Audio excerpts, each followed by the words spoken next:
Welcome to TeachMeAll.com. In this video, we're going to show you how to change the rear brake pads and rotors on this 2003 Honda Pilot EXL. That's right. Now we're going to review with you the tools we'll be using today. We need a jack, 2 jack stands, and 2 wheel chocks. We also have 2 new rear brake rotors, new rear brake pads, ceramic ones, brake fluid, high temperature caliper grease, anti-seize lubricant, thread lock, and brake parts cleaner. We have a pair of hose clamp pliers, a screwdriver, a large C-clamp, an impact driver with a Phillips head, a hammer, a 14mm socket and ratchet, a 12mm socket and ratchet, and a 3/4 inch socket and ratchet for the lug nuts, a 1/2 inch torque wrench, and a 3/8 torque wrench, a bungee cord to tie up the caliper, a brake bleeder kit, safety goggles, a shop light and shop towels, a 19mm open-end wrench, a 12mm box-end wrench, and 2 bolts used to remove the rotors. Also need a 13mm socket and ratchet, and a disc brake spreader. Then we're going to begin by putting the wheel chocks in front of the front tires. Then we're going to break loose the lug nuts on both rear tires, turning it 1/4 to 1/2 turn. Then we're going to jack up the vehicle. Remember to always support a vehicle on jack stands before crawling under it, and locate the proper jacking points in the owner's manual. We're setting our jack stands in place.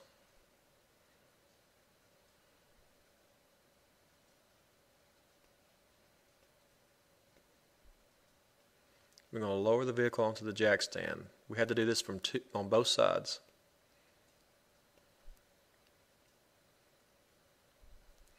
Then we're going to finish removing the lug nuts.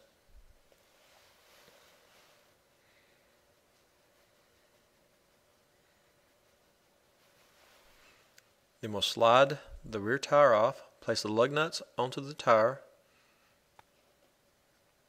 Then we'll slide the tire up under the vehicle for safety and convenience. And we move to the other side and do the exact same thing.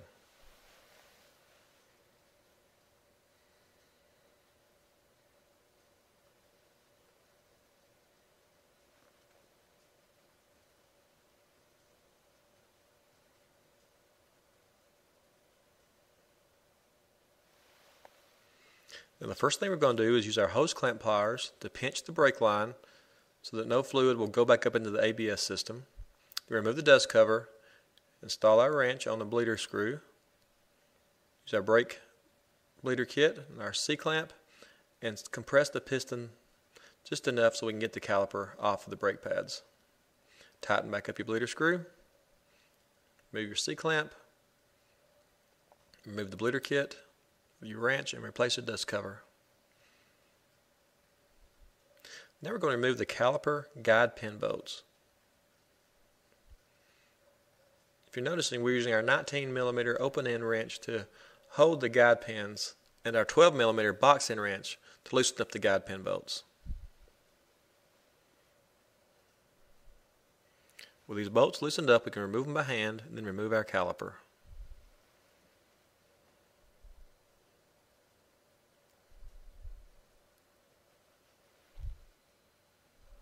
Then we're going to use our bungee cord to tie the caliper up out of the way.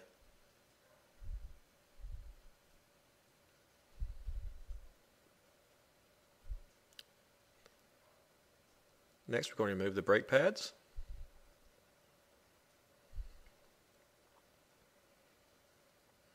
Then we'll remove our caliper mounting bracket using our ratchet and a 14mm socket.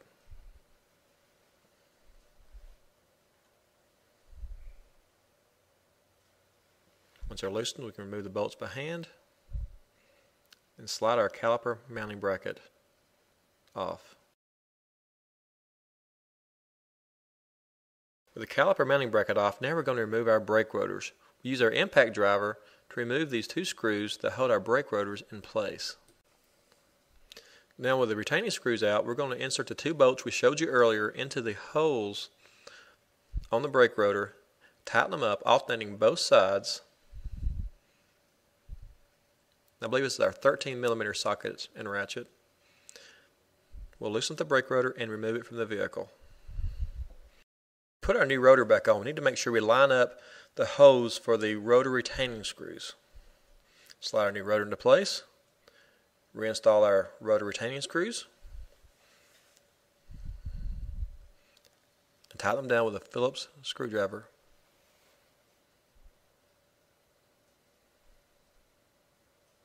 Then we'll use our brake parts cleaner to clean off the rotor, remove all the oil and grease that may have came on the rotor during shipping. Now we're getting ready to reinstall our caliper mounting bracket. So we apply a little thread lock to the caliper mounting bracket bolts. Slide our caliper mounting bracket into place and insert the bolts. We'll hand tighten them at first. Then we'll use our wrench to tighten them on down.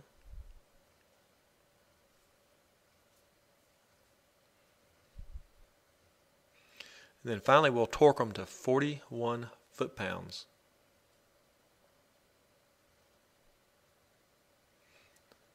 Then we're going to apply a little anti-seize lubricant to the slides on the caliper holder mounting bracket. These will allow the brake pads to slide easier.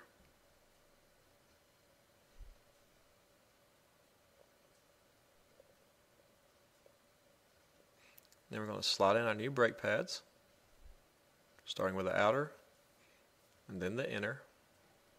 You'll notice on the inner pad we have a shim on the back. Later we had to remove this shim in order to get the caliper to slide over the brake pads. Now we're going to use our high temperature caliper grease on the back of each pad. Then we're getting ready to reinstall our caliper, so we're going to put some thread lock on our caliper guide pin bolts. Then we're going to remove our caliper.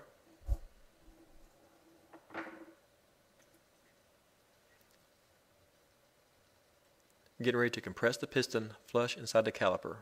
Remove our dust cover, install our wrench, install our brake bleeder kit, using an old brake pad and our disc brake spreader.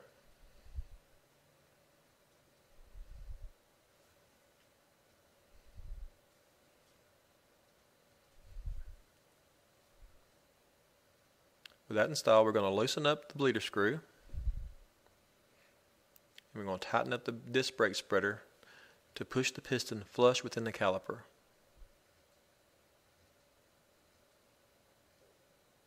When the piston is flush, we tighten up our bleeder screw, remove our brake bleeder kit, remove our box end wrench, reinstall our dust cover, and we'll slide our caliper over the brake pads. Now we're going to use our caliper guide pin bolts. Line up our caliper and insert the bolts. Tighten by hand.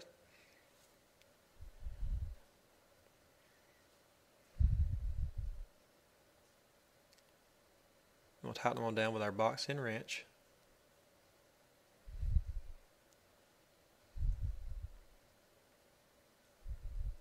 And again, using our 19mm wrench, we'll hold the caliper guide pin bolts still and we'll torque them to 27 foot-pounds.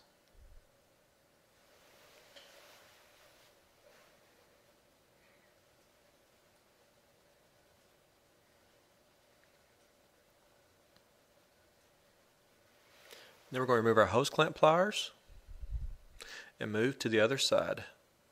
Use our hose clamp pliers to pinch the brake line, remove our dust cover, install our wrench onto the bleeder screw, install our brake bleeder kit, use our C-clamp, open up the brake bleeder screw, compress the piston with our C-clamp,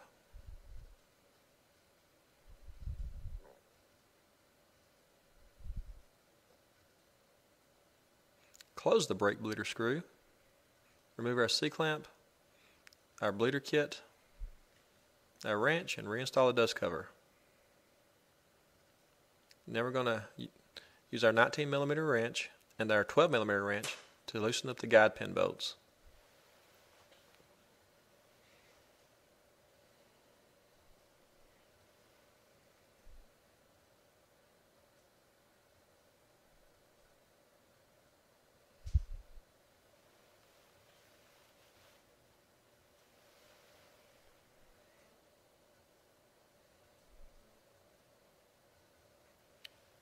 With the bolts removed, we'll slide our caliper off.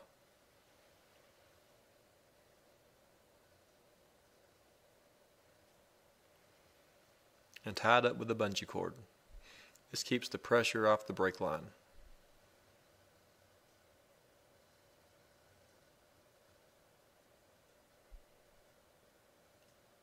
Then we're going to remove our brake pads.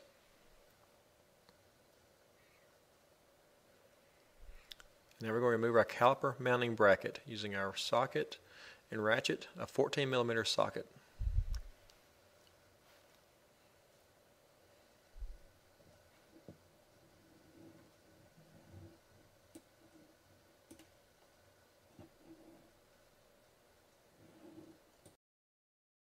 Once they're loose, we can remove the bolts by hand.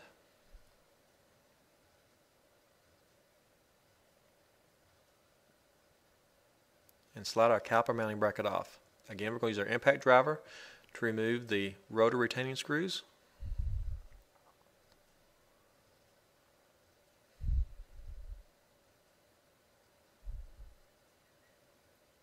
We're going to use our bolts that we showed you earlier. Thread them into the holes on the rotor.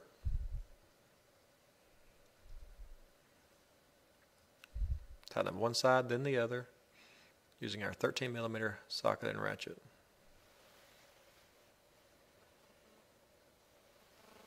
Continue alternating these, tightening these up until the brake rotor loosens up. Again, make sure we line up the holes in the new rotor for the rotor retaining screws.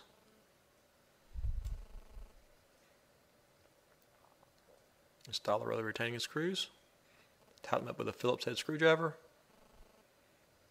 or the impact driver as we used here.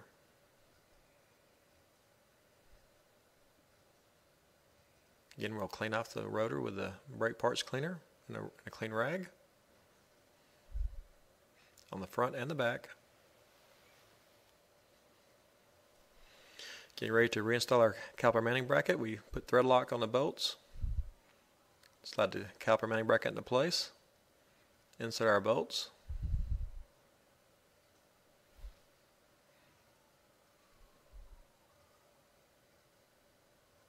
tighten them down and torque them to 41 foot-pounds.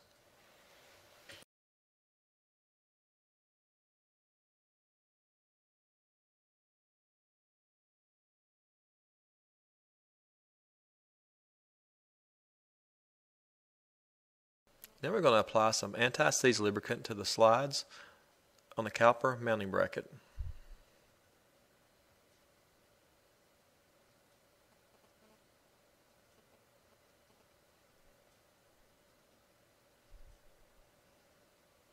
Do this on the front and the back. Then we're going to slide our brake pads into place.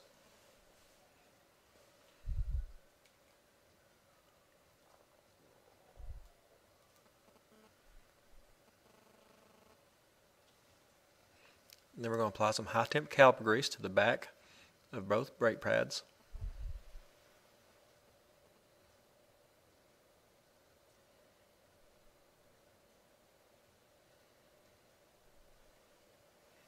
Then we're getting ready to install our calipers. We'll put a little thread lock on our caliper guide pin bolts.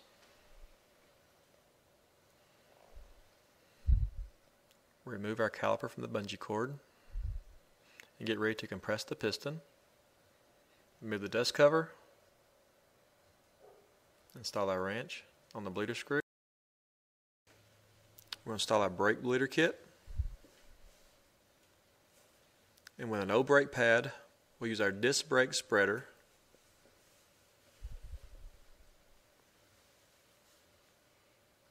go ahead and tighten the disc brake spreader Once it's tight, we'll loosen up the bleeder screw. Then we'll tighten up the disc brake spreader until the piston is flush within the caliper.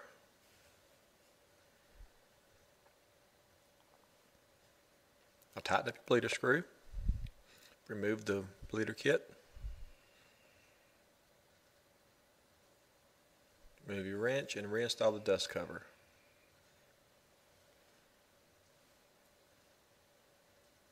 And then you can slide your caliper over the brake pads.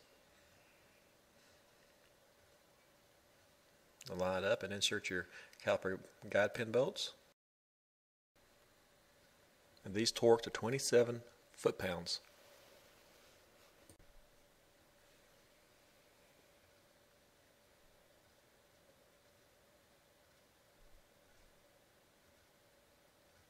Then we're going to remove our hose clamp pliers. Getting ready to bleed the brakes. We're going to check the brake fluid and add as needed.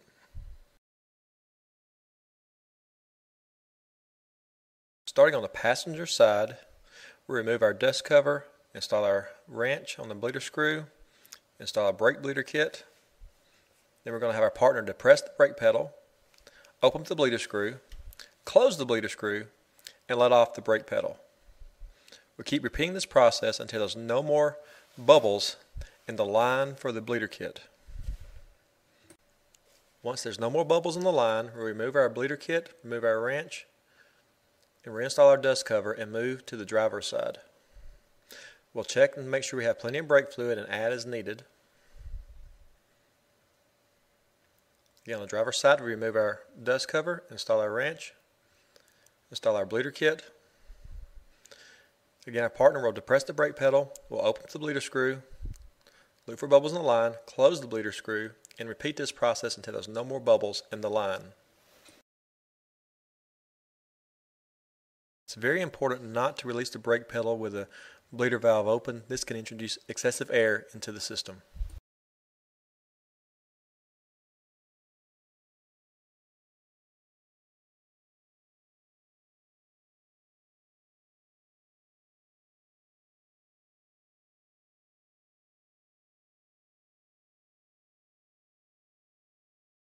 Now that we're finished bleeding the brakes, we have our brake bleeder kit removed and our dust cover back on. We can reinstall the tires.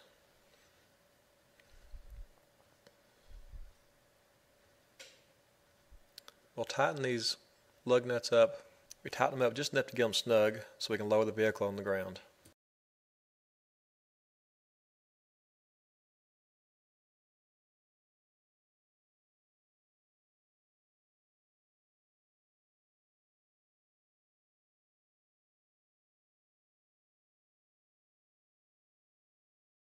Then we'll move to the other side and do the exact same thing.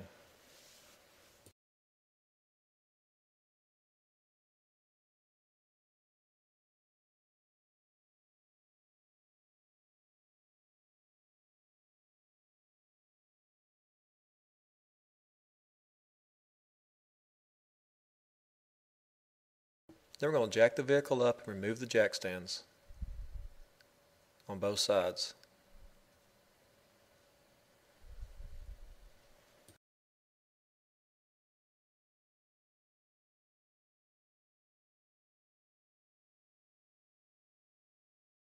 With the vehicle on the ground, we'll torque the lug nuts to 80 foot-pounds in a crisscross pattern.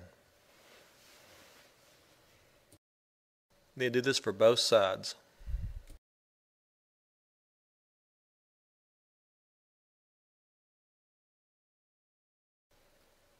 And lastly, we're going to remove the wheel chocks.